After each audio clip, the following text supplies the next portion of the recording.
I'm using a throwaway because my husband knows my main account. I, 35F, need advice on how to handle this situation that's completely destroyed my world. I never thought I'd be writing something like this, but here I am. I've been married to my husband, 39M, for 8 years now, and for the first time in the 10 years we've been together I can't stand to see him. This man ruined our marriage and family for some 19-year-old. Divorce is the only option for me, because I don't think I will ever love him again. Let me give some background. I met my husband Clark during my residency at the hospital where we both still work. He was in hospital administration, and I was a stressed-out medical resident who kept having to deal with him about scheduling conflicts. We butted heads at first. He was stubborn about policies, and I was exhausted and short-tempered. But somehow those heated discussions turned into coffee breaks, which turned into dinner dates, and within a year we were married. The early years were great. We built our careers together, bought our dream house, and had our boys, Jack, 6, and Mike, 4. Clark was an amazing father and husband. He did midnight feedings, never complained about diapers, and always made time for date nights even when we were both exhausted. We had our issues like any couple, but we always worked through them together. At least that's what I thought. Everything changed last year when we started looking for a new babysitter. Our previous sitter, an older woman who'd been with us for years, moved away to be closer to her grandkids. Both Clark and I work demanding jobs. I'm now a pediatrician and he's the director of operations at our hospital. We needed someone reliable who could handle our irregular schedules. We tried several sitters but nothing clicked. Then our next-door neighbors mentioned their daughter Maggie, 19F, was looking for work while attending community college. They'd lived next door for 5 years, and while I didn't know Maggie well, she seemed like a sweet kid. She came over for an interview and appeared perfect. She had experience from working at a summer camp, was studying early childhood education, and could work flexible hours. The boys immediately liked her, and her references checked out. Looking back, I should have noticed the red flags sooner. Clark started coming home early on days Maggie was working, saying he wanted to spend more time with the boys. He'd never done that before. Then he started handling all the scheduling with her directly, saying he wanted to take that stress off my plate since I was dealing with a heavy patient load. The first clear warning sign came in July. I had a patient cancel, so I came home early without telling anyone. I walked in to find Clark and Maggie in our kitchen. She was sitting on the counter while he stood nearby, both of them laughing hysterically about something. The moment they saw me, they jumped apart like teenagers caught making out. Clark made some excuse about helping her reach a high shelf, but the energy in the room was weird. I tried to convince myself I was being paranoid. Clark had never given me reason to doubt him before. But things kept adding up. I started finding long blonde hairs in odd places, in our guest bedroom, in Clark's car, even in our master bathroom once. Maggie was the only blonde who'd been in our house recently. Then Clark started acting strange about money. He came home one day talking about buying Maggie a new car for her birthday. When I asked why we would buy our babysitter a car, he launched into this elaborate explanation about how her old car wasn't safe enough for the boys, and wouldn't it be better for everyone if she had reliable transportation. The car he wanted to buy her was a $35,000 SUV, more expensive than both our cars. When I shut that idea down, he sulked for days. Maggie's appearance started changing too. When she first started working for us, she dressed like a typical college student, leggings, hoodies, messy bun, minimal makeup. By late summer, she was showing up in tight skirts and heels to babysit toddlers. Her makeup went from non-existent to full glam with fake lashes. She started wearing expensive perfume that I recognized as the same brand I wear. The detail that finally convinced me something was wrong was her toenail polish. My husband has always had a thing for feet. It's been part of our relationship since we started dating. His favorite is black polish, and he's always asking me to wear it. One day Maggie showed up in open-toed heels with black polish. The next week, she was barefoot in our house, against our rules, with the same polish. There's no way that was coincidence. I'm not proud of it, but I started snooping. We have a family rule that all communication with Maggie goes through our group chat so everything is transparent. But I noticed Clark clearing his text messages every night. He'd never done that before. He also started taking his phone into the bathroom when he showered, another new habit. One morning while he was in the shower, I grabbed his phone. He changed his password, but I knew his pattern. He always uses our anniversary. Sure enough, it unlocked. What I found destroyed me. There were thousands of deleted messages between him and Maggie going back months. I used a recovery program and what I found made me physically ill. It started with flirty texts about how mature she was for her age, how she understood him in ways I never could. Then came the photos, Nothing explicitly nude, but lots of suggestive poses in lingerie. He sent her photos too, usually after working out. They had pet names for each other. He called her his perfect little angel. The messages got worse over time. He told her our marriage was dead and he was only staying for the kids. They planned for her to move in once I was gone. She talked about redecorating our bedroom and taking the boys shopping for school clothes like she was already their mother. The worst was when she said my sons wouldn't even miss me once they had her as their mom instead. She talked about how much better she'd be at raising them since she actually had time for them, unlike their workaholic mother. I was about to stop reading when I noticed he'd installed Snapchat. My nearly 40-year-old husband who barely uses Facebook had a secret Snapchat account. Their saved messages there were explicit. They detailed everything they'd done in our house while the boys napped, in our bed, in the shower, on the kitchen counter where we eat family meals. Feeling sick, I checked our security cameras. We have them around the house to monitor the boys. Sure enough, I found dozens of clips of them kissing and groping in the backyard, in the garage, even by the front door in broad daylight. The level of disrespect and recklessness is staggering. I've saved copies of everything, texts, photos, videos, in multiple places. But now I don't know what to do with it all. Part of me wants to send everything to their families, his work, her school. I want everyone to know what they've done. But I know I need to be smart about this. Should I get a lawyer before confronting him? Should I even bother confronting him at all? I honestly don't know if I can stomach hearing his excuses about why he threw away our family for a teenager. And what about her parents?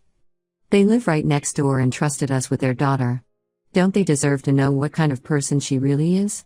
I'm too ashamed to talk to friends or family yet. Every time I think about having to explain this situation, I feel physically ill. For now, I'm pretending everything is normal while I figure out my next steps.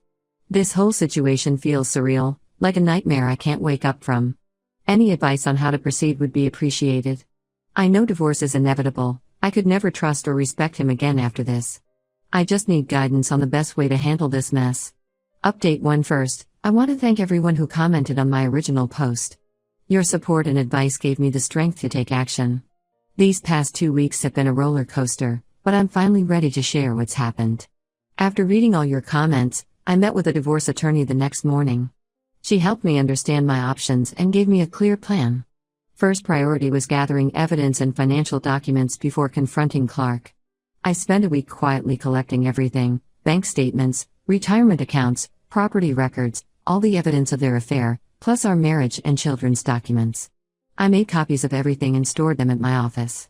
The attorney advised me to document all their interactions while I got my ducks in a row. So for a week, I pretended everything was normal while secretly watching them dig themselves deeper. Clark grew increasingly bold, probably thinking he was getting away with it. He started coming home even earlier, claiming work meetings got cancelled. Maggie began staying later, always finding excuses to still be there when Clark got home. They thought they were being subtle, but now that I knew what to look for, their behavior was obvious. Last Friday, I finally confronted him. I waited until after Maggie left, made sure the boys were occupied with their tablets, and asked Clark to join me in our home office. I had prepared what I wanted to say, but when the moment came, I couldn't speak. Instead, I silently handed him a folder containing printouts of their text messages and stills from our security cameras. I watched his face as he flipped through the pages. The color drained from his face as he realized what he was looking at. His hands started shaking. He looked up at me several times, opening his mouth to speak, but no words came out.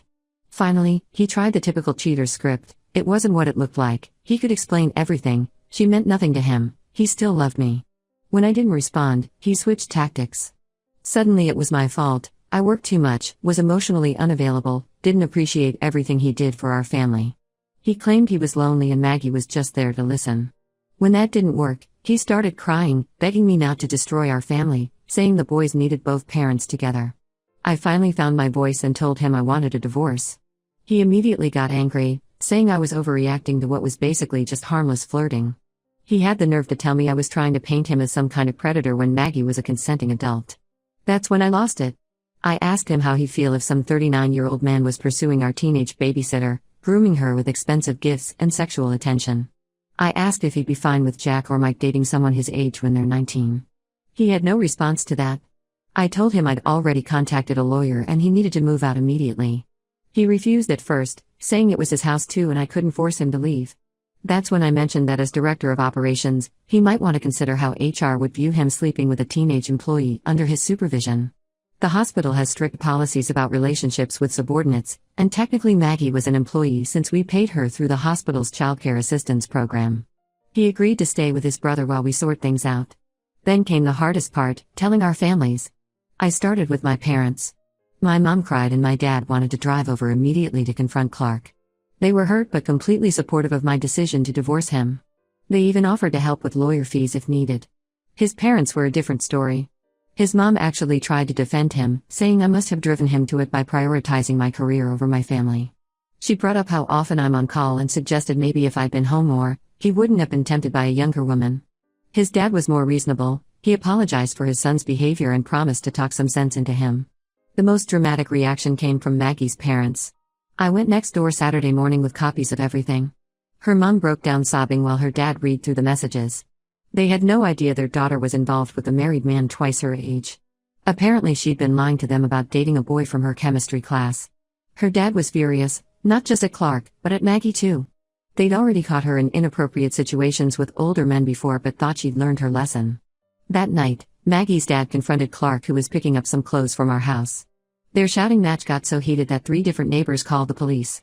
No charges were filed but word spread quickly through the neighborhood. That's when things really exploded. Several other parents came forward with stories about Maggie being inappropriate with their husbands while babysitting for them. One mom found similar flirty messages between Maggie and her husband. Another caught Maggie sunbathing topless in their backyard when she thought no one was home. 2 more reported her regularly showing up to babysit and revealing clothes and making suggestive comments to the husbands. Seems this wasn't her first time pursuing married men. The boys are struggling with all the changes.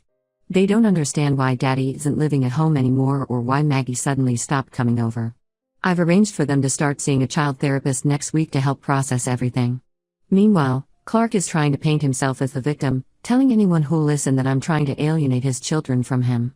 But most people who know us aren't buying it. I have another meeting with my lawyer tomorrow to discuss custody arrangements. Clark is pushing for 50-50 custody, but given the circumstances, him exposing our children to his affair and showing extremely poor judgment, my lawyer thinks we can get primary custody with supervised visitation for him. I'm dreading the fight ahead, but I know it's worth it to protect my kids.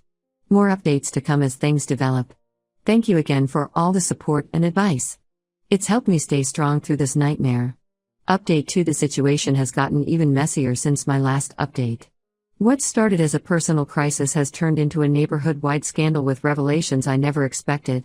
Remember how I mentioned other parents coming forward about Maggie's inappropriate behavior? That sparked a whole investigation that revealed some truly disturbing patterns. 3 more families in our neighborhood discovered evidence of inappropriate relationships or attempts between Maggie and their husbands. 2 of those marriages have already ended in divorce, and the 3rd couple is in counseling. One wife found explicit photos Maggie had sent her husband over Instagram DMs. Another discovered her husband had been paying Maggie extra under the table for special photo shoots while his wife was at work. The 3rd caught them making out in her garage when she came home early from a business trip. Each time, Maggie played the role of the innocent teenager who was just being friendly until evidence proved otherwise. But here's the real bombshell: my husband knew about all of it. During the divorce proceedings, my lawyer obtained access to Clark's old phone backups. We found texts going back months where Maggie actually bragged to him about her previous conquests with married men. She sent him detailed stories about seducing other husbands, complete with photos and screenshots of their conversations. Clark not only knew she was a serial homewrecker, he found it exciting. They would role-play scenarios about her seducing other men while sexting. Reading their messages made me physically sick. The worst part was discovering they had a shared cloud folder full of videos and photos taken in our house, in our bed, in the shower, even in the playroom where our children spend time. The level of disrespect and disregard for our family is staggering. I had to have professional cleaners come in and replace several pieces of furniture because I couldn't stand looking at them anymore. The divorce proceedings have turned extremely nasty. Clark's lawyer is trying to paint me as an unstable workaholic who neglected her husband and children, forcing him to seek emotional support elsewhere. They actually tried arguing that his relationship with Maggie showed his dedication to our boys since he chose someone who was good with kids. The judge was not impressed by this logic, especially after seeing evidence of them being intimate in areas where our children could have walked in at any time. Meanwhile, Maggie's parents are threatening to sue both of us. They're going after Clark for predatory behavior and grooming, claiming he used his position of authority to manipulate their daughter. But they're also threatening to sue me for negligent supervision, arguing that as the primary homeowner and Maggie's employer, I should have noticed what was happening under my roof sooner. Their lawyer says I was negligent in hiring someone so young given Clark's history of inappropriate workplace relationships. That's right, turns out this isn't the first time Clark has pursued much younger women. His brother's wife finally told me about 2 incidents at his previous hospital where he was reported for making young interns uncomfortable with his attention. The cases were handled quietly and he was asked to transfer departments. I never knew about any of this. His family kept it quiet because they didn't want to ruin his career. Clark is still trying to manipulate the situation with our boys. He's been telling them that mommy is being mean and won't let him come home. Last week, he brought Maggie to his supervised visitation, claiming she was just there to help with the kids since they missed her. The supervisor immediately ended the visit and reported him. Now he's required to have a court-appointed supervisor rather than using his brother as we originally agreed. I've had to block his number because he won't stop harassing me with messages about reconciliation. One minute he's begging for another chance, the next he's threatening to ruin my reputation at work. He's been telling colleagues that I'm having a mental breakdown and making up stories about him out of jealousy. The boys are in therapy twice a week now. Their counselor says they're showing signs of anxiety and attachment issues from all the upheaval. Mike has started having nightmares and Jack is acting out at school. Every time they ask why Daddy doesn't live with us anymore, it breaks my heart all over again. The only small bright spot is that our hospital administration has been surprisingly supportive. They've allowed me to adjust my schedule to be home more with the boys, and they're conducting their own investigation into Clark's behavior with young employees. Several former interns have come forward with stories about his inappropriate comments and unwanted attention. I'm exhausted but trying to stay strong for my kids. Some days I can barely get out of bed, but I make myself keep going because my boys need me. The next custody hearing is in 2 weeks, and my lawyer feels confident we can get Clark's visitation reduced given his continued poor judgment. Update 3. I think it's time for my final update on this nightmare.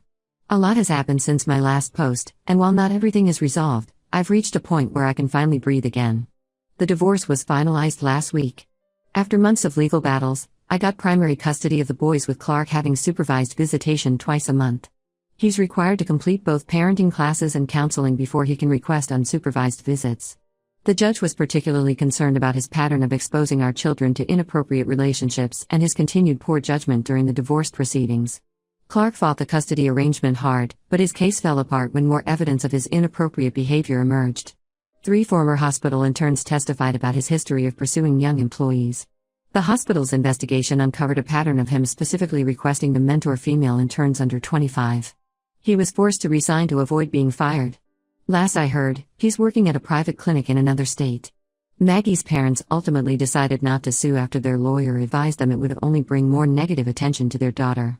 The whole situation had already damaged her father's local business, and they wanted to avoid more scandal. They sold their house and moved to another state to get a fresh start. Through mutual friends, I heard Maggie is in therapy and taking online classes. She apparently wrote me an apology letter, but I told our old neighbors to throw it away. I don't need her words or excuses. The aftermath in our community has been complicated. 2 of the marriages Maggie helped destroy ended in divorce. One couple is trying to reconcile through counseling. Several families moved away to escape the gossip. Our neighborhood WhatsApp group imploded with people taking sides and sharing rumors. I removed myself from it months ago for my own sanity. The most shocking development came last month. Clark got married again. Not to Maggie, but to a 23-year-old waitress he met at a bar near his new clinic. They dated for 2 months before eloping, and she's already expecting a baby. Part of me feels sorry for her, knowing what I know about him, but that's not my problem anymore. I just hope she's better at spotting red flags than I was. The boys are slowly adjusting to our new normal. The therapy has helped them process everything, though they still have rough days. Jack's behavior at school has improved, and Mike's nightmares are less frequent. They see their dad during his scheduled visits, but they're not as excited about it as they used to be. His new wife tried adding them on social media and buying their affection with expensive gifts, but I've put firm boundaries in place. Clark's family is still trying to guilt me about breaking up the family. His mother sends weekly messages about how the boys need their father and I should give him another chance. I've blocked most of them except his sister, who's been surprisingly supportive and helps monitor his behavior during visits with the kids. As for me, I'm focused on healing and rebuilding.